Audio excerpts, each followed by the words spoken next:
And then on Sunday morning at 7 o'clock in the morning, I got a phone call. I knew that the news was not good. The phone was ringing too long and it was just too early on a Sunday morning. His fiancée told me that Brent was turning blue, that he wasn't breathing, that the paramedics were on the way. He was already blue and could barely breathe. And by the time he got to Cedars-Sinai Hospital, he was already in a coma. That night he had gone to a party, somebody's 30th birthday party. He didn't know the people, and it wasn't a particularly outrageous, wild type party.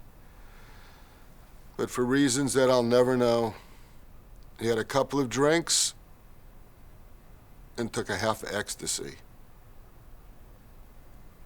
He immediately got sick.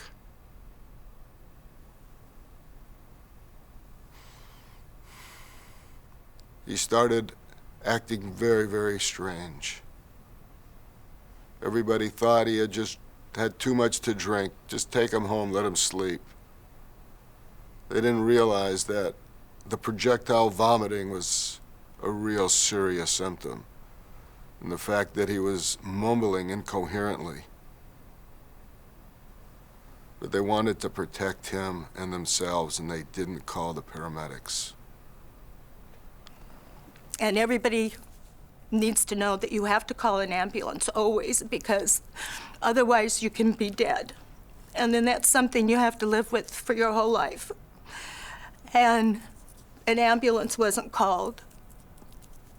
And if it had been called, he would have gone into emergency and he would have been alive today and everything would have been fine. They kept him alive on machines for the next day. The doctors called us in and told us that he was not going to recover, that it was irreversible.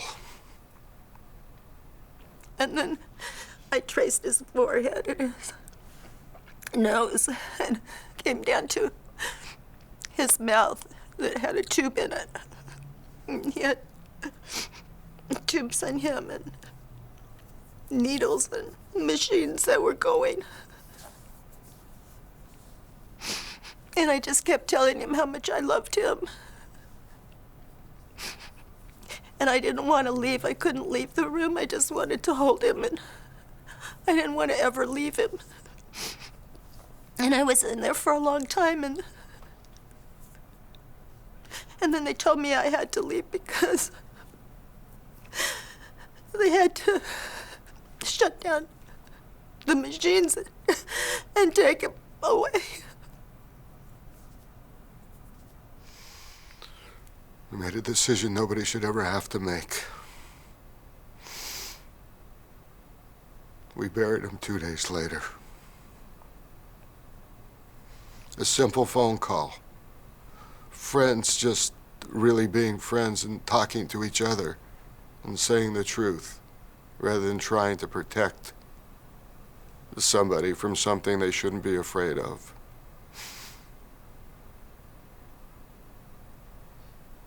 If there's anything that anybody can do to change the course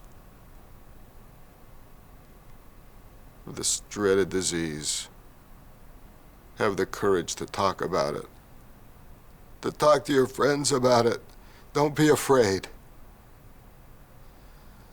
It's just better to talk than to come to a funeral and talk about it.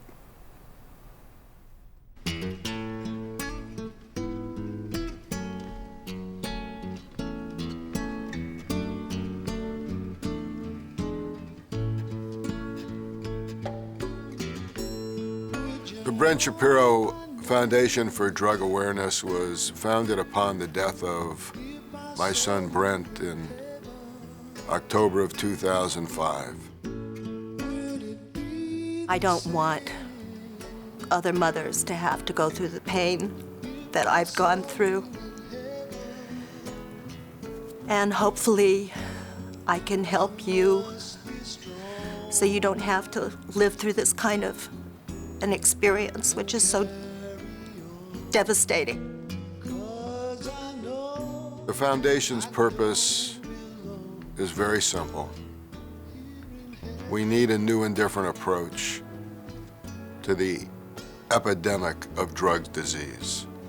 We need to recognize this as a disease that is no different than any other disease, and we have to be able to treat it as such. We just need so much more awareness because we can't keep losing our beautiful children. And I just loved him so much. I just had such a great love for him and he for me that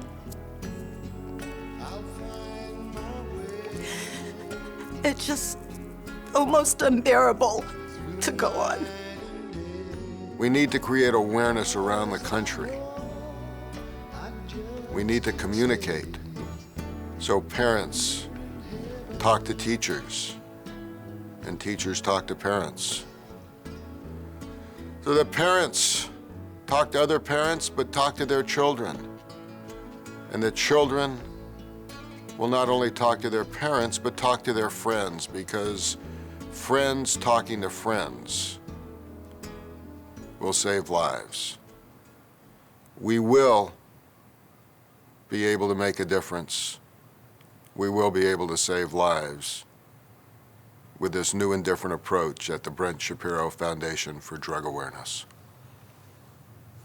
My name's Linnell Shapiro. My name is Robert Shapiro. This is my story. What's your story?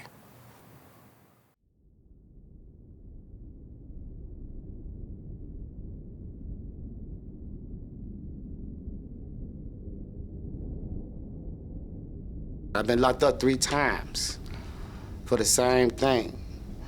That reason is cocaine. I rob people for this drug. Nobody trusts me in their house no more because the things they heard I have done. My daughters often ask me, Daddy, what's wrong? I don't want to be bothered with them. I holler at them, you know, and I even stole things from them.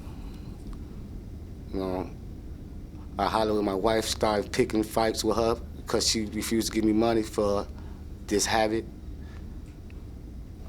But I gotta show them that I want to remain sober, that I'm going to remain sober, and I'm going to do right. My name is Demetrius Ivy. This is my story. What's your story?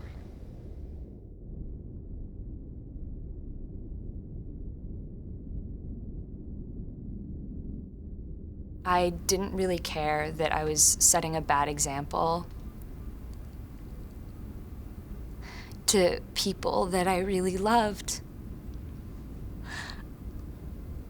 I had a boy in my life who was like a brother to me.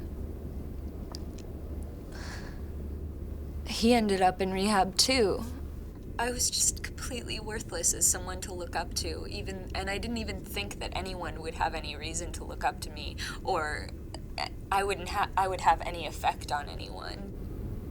Everything is not about me. I've discovered that there is a very large, beautiful, stunning world out there that I had no idea about before I was sober. My name is Deirdre. This is my story. What's yours?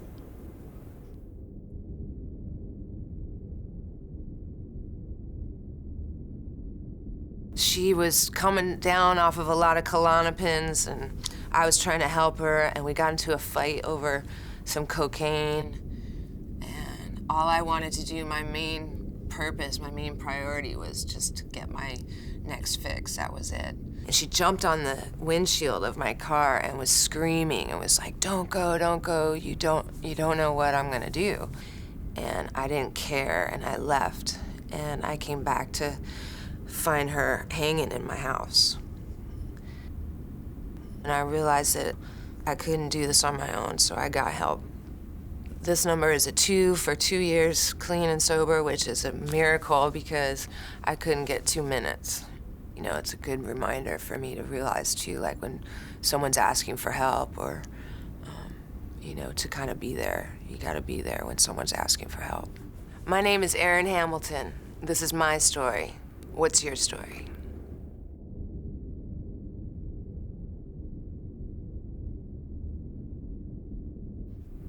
In the middle of my 12th grade, I ended up getting busted again. They found my money. They found the crystal meth. They took me to the office, and I decided, you know what, I'm not gonna run. And I had to tell my mom. And she said she's sick of it, and I had promised her I'd never take her back to court. And I'm sitting there in cuffs, and my head's down like, I can't believe where am I going? I don't know where I'm going. I'm gonna be 18 this year, and I'm gonna be locked up. I looked at my mom, and she started crying. I looked at my girlfriend, and she started crying. And I asked for help. And I've been sober for about 6 months.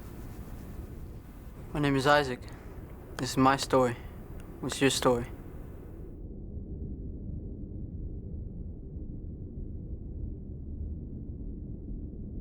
I was able to show up at the funeral, to be able to speak, to be there for his parents.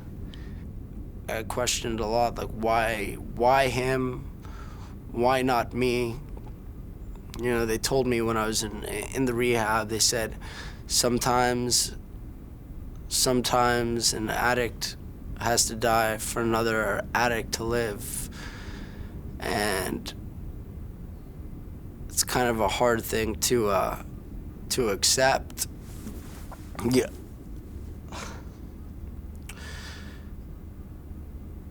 I'm here, and he's not. After it was all done, I went back to rehab, and I didn't get high.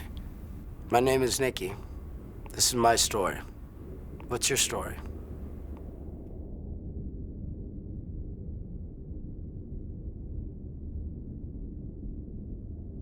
At 14, I had an angry, defiant, stealing, drug-using, alcohol-abusing teenager in my son's body and in my home. What if I hadn't divorced his father? What if I hadn't had to go into recovery? What if I had set stricter limits? I felt so guilty for what I had put him through when he was younger. But my own recovery is a gift that I've given my son. And together, in and out of recovery, I think it's gonna be all okay. I think my kid has a future. I pray he has a future. And I love him. My name is Tracy Sperry, and this is my story. What's your story?